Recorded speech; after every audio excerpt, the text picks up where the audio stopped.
Hello दोस्तों, मैं हूं पारस और आप देख रहे हैं मैकेनिकल पारस। दोस्तों, आज मैं आपको वाटर पंप की वर्किंग के बारे में बताने वाला हूं कि ये वाटर पंप कैसे काम करता है। दोस्तों, वाटर पंप की वर्किंग जानने से पहले इसके पार्ट्स के बारे में देख लेते हैं कि कौन कौन से पार्ट्स होते हैं, इनकी डिटेल देख लेते हैं। दोस्तों, ये एक वाटर पंप है। इसके मेनली दो पार्ट होते हैं। ये है इलेक्ट्रिक मोटर और ये है पंप। ये पंप इसी के साथ में अटैच रहता है। इसकी कार्यप्रणाली देखने से पहले इसके पार्ट्स के बारे में बता देता हूँ। दोस्तों, ये मोटर की जो शाफ्ट निकलती है, शाफ्ट के ऊपर ये इम्पेलर लगा हुआ रहता है। इसके ओपन टाइप इम्पेलर है और ये एक सर्कुलर डिस्क होती है जिसके चारों ओर ये ब्लेड्स लगी हुई रहती है। दोनों तरफ ब्लेड्स लगी हुई रहती है। ये ओपन टाइप इम्पेलर है।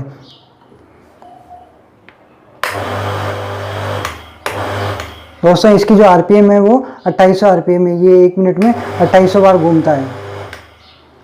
यह है केसिंग। केसिंग का यह है इनपुट।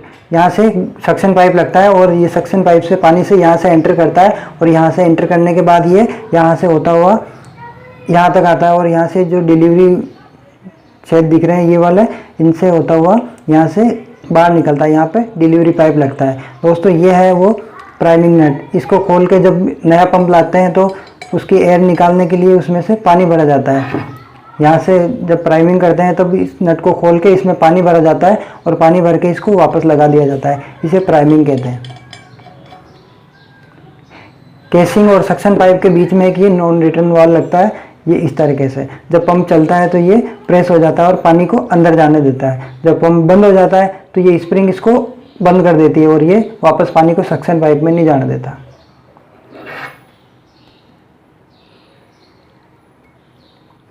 मोटर के पीछे ये जो फैन लगा हुआ रहता है ये इसकी कूलिंग का काम करता है। जब मोटर कंटिन्यू चलती है, जैसे 1 घंटे 2 घंटे, तो मोटर के चलने के कारण हीट डेवलप होती है और हीट को दूर करना जरूरी होता है। इस हीट को बाहर निकालना जरूरी होता है। मोटर को ठंडा करना जरूरी होता है। नहीं तो क्या है, ये मोटर ओवर हीट होकर बंद हो जाएगी। तो इसको रोकने के लिए ये फैन लगाया रहता है। जब ये कंटिन्यू मोटर चलती है तो चलने के कारण ये फैन घूमता है और फैन घूमने के कारण ये हवा को पीछे से सक्शन करके, और इसका डिजाइन इस तरीके से किया हुआ होता है कि ये हवा को इस फिन्स के पैरेलल धकेलता है, जिस वजह से ये हवा कंटिन्यू यहाँ से फ्लो होती रहती है और हीट, जो फिन्स की जो हीट है उसको एब्जॉर्ब करके निकल जाती है और इस प्रकार ये कंटिन्यू ठंडा होता रहता है और इस प्रकार ये मोटर को ठंडा करने का काम करता है। दोस्तों, अपने पंप के पार्ट्स देख लिए, अब इसकी वर्किंग देखते हैं। ये पंप है। पंप के इनलेट पे एक सक्शन पाइप लगा दिया। सक्शन पाइप के नीचे डाउन में ये फुटवॉल लगा दिया जिसे नॉन रिटर्न वॉल कहते हैं। पंप के आउटलेट पे एक डिलीवरी पाइप लगा है जो कि टंकी से जुड़ता है। दोस्तों, पंप को स्टार्ट करने से पहले एक प्राइमिंग नट रहता है केसिंग के ऊपर। इसको खोल के इसमें पानी भरा जाता है। जब इंस्टॉल करते हैं तो इसके अंदर पूरी हवा भरी हुई रहती है, पंप के और सक्शन पाइप के अंदर। इस नट को खोल के पानी भरने से क्या, ये पंप और ये सक्शन पाइप है पूरा पानी से भर जाता है और इसकी जो अंदर की एयर है वो निकल जाती है और स्क्रू को वापस टाइट कर दिया जाता है जिससे कि वो एयर टाइट हो जाए और इस पानी को यहाँ तक भरा जाता है। पंप के आउटलेट तक यहाँ तक भर दिया जाता है। दोस्तों, फिर सप्लाई ऑन करते हैं। सप्लाई ऑन करने के बाद मोटर घूमती है। मोटर के साथ में अपना जो ये इम्पेलर है ये भी घूमता है। जब इम्पेलर तेजी से घूमता है, इसकी जो आरपीएम है वो 2800 आरपीएम से ऊपर ही रहती है। अब केंद्रीय बल लगने के कारण पानी को एक गतिज ऊर्जा मिलती है और एक प्रेशर क्रिएट होता है। उस प्रेशर के कारण ये पानी ऊपर गति करता है और जितना पानी ऊपर गति करता है उतनी मात्रा में यहाँ जगह खाली होती है और एक वैक्यूम बनता है। वैक्यूम बनने के कारण जो वातावरणीय प्रेशर होता है उससे यहाँ प्रेशर कम हो जाता है। प्रेशर कम होने के कारण ये पानी यहाँ से स्ट्रेनर से होते हुए, ये फुट वाला यहाँ से सक्शन पाइप से होता हुआ पंप में आता है और कंटिन्यू डिलीवरी पाइप से होते हुए टंकी में जाता रहता है। ये सेंट्रीफ्यूगल का फोर्स क्या होता है इसके बारे में चलिए एक उदाहरण दे देता हूँ। ये बॉल है, इसको मैंने एक वायर से बांध रखा और ये रिंग, जब इसको घुमाते हैं तो उंगली की तरफ बाहर, उंगली से बाहर की तरफ एक फोर्स, एक खिंचाव उत्पन्न हो रहा है। ये सेंट्रीफ्यूगल फोर्स कहलाता है। इसी बल के द्वारा ये पानी ऊपर गति करता है और ये डिलीवरी पाइप में जाता है। सक्शन पाइप के सबसे नीचे जो फुटवॉल लगता है जिसे नॉन रिटर्न वाल्व कहते हैं। नॉन रिटर्न वाल्व के अंदर ये डिवाइस लगी रहती है। ये दाबांतर के कारण अपने आप खुलता है और बंद होता है। जब पंप चलता है तो पंप चलने के कारण यह वैक्यूम बनता है पाइप के अंदर, सक्शन पाइप के अंदर वैक्यूम बनता है और ये दाब कम होने के कारण पानी ऊपर चढ़ता है और इसको वाल्व को प्रेस करके पानी को ऊपर जाने देता है। पानी कंटिन्यू जाता रहता है। जब पंप को बंद करते हैं तो ये अंदर का जो प्रेशर है वो सक्शन पाइप का वो बढ़ जाता है। बढ़ने के कारण ये दाब ऊपर दाब लगता है और इसको स्प्रिंग बंद कर देती है और ये वापस पानी को नीचे नहीं जाने देता और इस प्रकार ये प्राइमिंग में सहायता करता है। दोस्तों इसके नीचे जो जाली लगी रहती है जिसको स्ट्रेनर कहते हैं, ये पानी के अंदर कचरा या कुछ कंकर वगैरह हो तो उसको पंप में नहीं जाने देती, इसलिए ये स्ट्रेनर, और स्ट्रेनर के ऊपर लगता है फिर ये नॉन रिटर्न वाल्व, फिर ये सक्शन पाइप लगता है।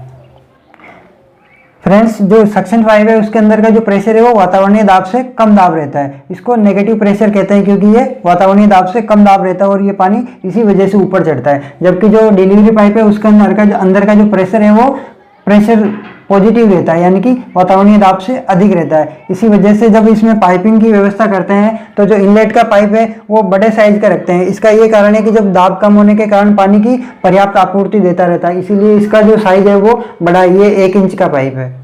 जबकि जो डिलीवरी पाइप है उसका साइज इनलेट से कम रखा जाता है, यानी कि ये 1.25 इंच का पाइप है। ये पंप की क्षमता के अकॉर्डिंग उसके हेड्स होते हैं। हेड्स किसे कहते हैं आइए बताता हूँ। जो पंप का जो सेंटर पॉइंट है, जो कि जहाँ इंपेलर लगा हुआ है, इस पॉइंट से लेके वाटर लेवल का जो ऊपरी हिस्सा है ये दूरी कहलाती है सक्शन हेड। जितनी नीचे से ये पानी ऊपर सक्शन करता है ये सक्शन हेड कहलाता है। सक्शन हेड के ऊपर ये जो इस पॉइंट से लेके जितनी ऊंचाई तक पंप की क्षमता के अकॉर्डिंग ऊंचाई तक पानी जा रहा है, ये जो दूरी है ये कहलाती है इसकी डिस्चार्ज हेड या डिलीवरी हेड।